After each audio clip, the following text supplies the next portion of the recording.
अस्सलातु वस्सलामु अलैका या रसूलल्लाह व अला आलिका व अस्हाबिका या सय्यदी या नूरल्लाह। अस्सलामु अलैकुम वरहमतुल्लाहि व बरकातुहू।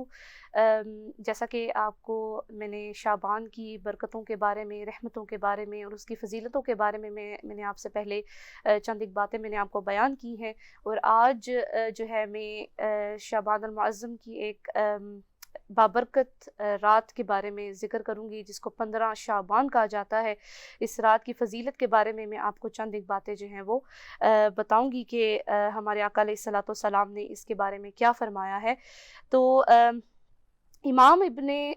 अबी दुनिया रहमतुल्लाह अलैहिस्सलाम से बयान करते हैं कि सैयदना अता इब्ने बिन यासिर रज़ियल्लाहु ताला अन्हु ने फ़रमाया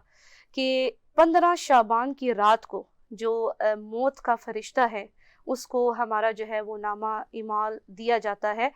और जैसा कि इंसान जो है अपने पूरे साल की प्लानिंग करके बैठा होता है कि मैंने इस साल में मैंने घर बनाना है, मैंने इस साल में ये जॉब करनी है, मैंने इस साल में मैंने ये सब मैंने प्लानिंग की हुई है, इस साल में मैंने शादी करनी है, इस साल में मैंने जो है वो टूर के लिए जाना है। लेकिन ऐसा क्या होता है कि हमारे जो नामा इमाल में लिख दिया जाता है कि इस साल इस बंदे ने इस दुनिया से जाना है, अपने अल्लाह से मुलाकात करनी है और अल्लाह के पास वापस जाना है। तो इस तरह जो है मौत के फरिश्ते को एक स्क्रिप्चर दे दी जाती है और उसमें हमारा सारा नामा इमाल जो है वो कितनी रोज़ी दी जाएगी, हमने इस साल में इस दुनिया में रहना है, जाना है, सब कुछ मामलात जो है वो तय कर दिए जाते हैं। सैयदना अली करमुल्लाह वजह करीम जो है वो बयान करते हैं कि नबी सल्लल्लाहु अलैहि वसल्लम ने फरमाया कि 15 शाबान की रात को जो है अल्लाह सुब्हानहू व तआला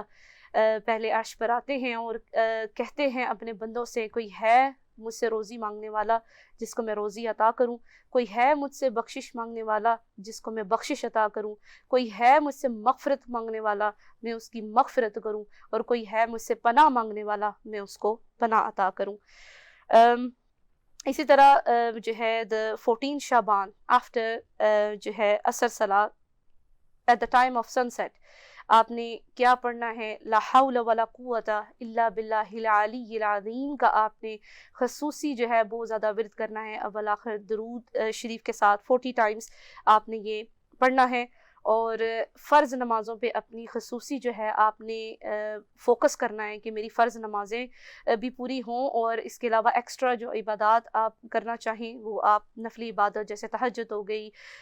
आप ज़िक्र इज़कार करना चाहें, आप इस्तिग़फ़ार करना चाहें, दरूद पाक नबी सल्लल्लाहु अलैहि वसल्लम पर भेजना चाहें, तो ये आपकी एक्स्ट्रा इबादत, और अल्लाह ताला से आप अपनी मग़फ़िरत तलब करें। लेकिन उससे ज़्यादा अपनी इबादत पे फ़ोकस करें जो हम पर फ़र्ज़ की गई हैं, कि ऐसा ना हो कि अगर पूरी रात अगर आप इबादत करते हैं और सुबह फजर की नमाज आपकी कज़ा हो जाती है, तो इस बात का हमने ख़ुसूसी ध्यान रखना है कि हमने अपनी फ़र्ज़ नमाज़ों को जो है वो नहीं छोड़ना। इसके अलावा सैयदा आयशा सिद्दीक़ा रज़ियल्लाहु ताला अन्हा फरमाती हैं कि नबी सल्लल्लाहु अलैहि वसल्लम ने फरमाया कि 15 शाबान को जो है वो जिब्राईल अमीन अलैहिस्सलाम आते हैं और कहते हैं कि या रसूलुल्लाह सल्लल्लाहु अलैहि वसल्लम कि आज जो है वो 15 शाबान है और आज की रात अल्लाह सुब्हानहू व तआला बनु कल्ब की बकरियों के बाल के बराबर लोगों को जहन्नम से आज़ादी अता फरमाता है। तो सुब्हान अल्लाह के पहली बात तो ये कि बनु कल्ब जो है वो एक कबीला था जिनके पास बकरियों की काफ़ी ज़्यादा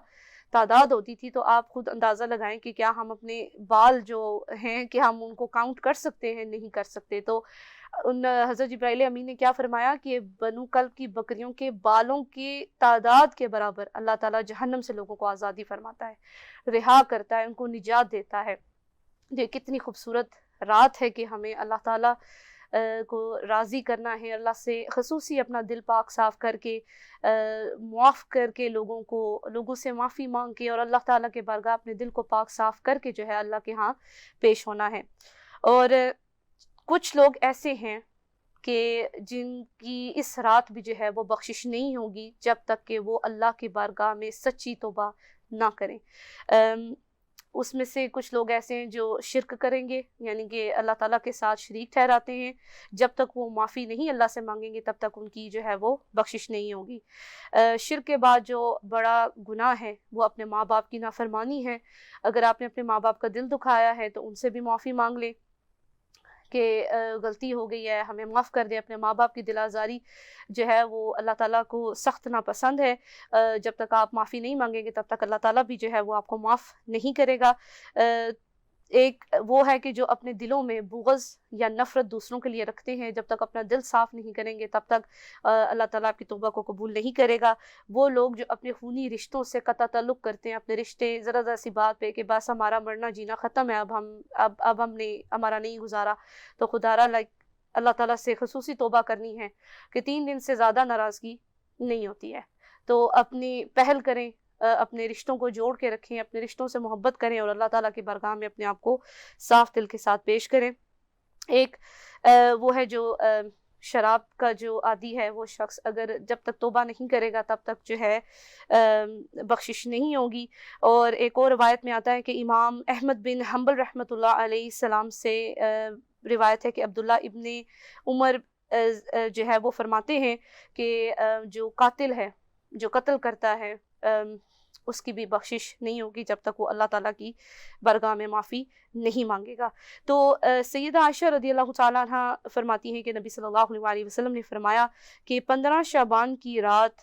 مغفرت کی رات ہے، جس میں اللہ تعالیٰ جو ہے خصوصی اپنے اللہ کی خاص رحمتیں اپنے بندوں پر برس رہی ہوتی ہیں، اللہ کی خاص نظر کرم اپنے بندوں پر ہوتی ہے. تو اس سے بہترین موقع، اس سے بہترین گولڈن چانس ہمارے پاس نہیں ہے کہ ہم اپنے ٹوٹے ہوئے رشتوں کو جوڑیں، اپنے پیاروں کو راضی کریں، اپنے اللہ کی بارگاہ میں اپنا دل صاف کر کے اپنے آپ کو اللہ کی بارگاہ میں پیش کریں کہ ہمیں نہیں پتہ کہ ہو سکتا ہے کہ ہماری ہر سانس اللہ تعالیٰ کی محتاج ہے، ہمیں نہیں پتہ کہ میں اگلا سانس بھی اپنی مرضی کے بغیر میں نہیں لے سکتی، کہ اگلا سانس بھی مجھے آئے گا کہ نہیں آئے گا، اور ہمارے ساتھ اس سال کیا معاملہ پیش آئے گا، ہماری زندگی کتنی رہ گئی ہے. تو لمبی پلاننگز کرنے سے بہتر ہے کہ اپنے آپ کو اللہ کے سپرد کریں، اپنے دل کو صاف کر کے اپنے اللہ سے جو ہے وہ معافی مانگیں، اپنے ٹوٹے ہوئے رشتوں کو جوڑیں اور اپنی زندگی کو اچھے طریقے سے گزاریں. دعاؤں میں یاد رکھیں انشاءاللہ. تو پھر ایک نئی بات کے ساتھ آپ کے سامنے حاضر ہوں گے. السلام علیکم ورحمۃ اللہ وبرکاتہ.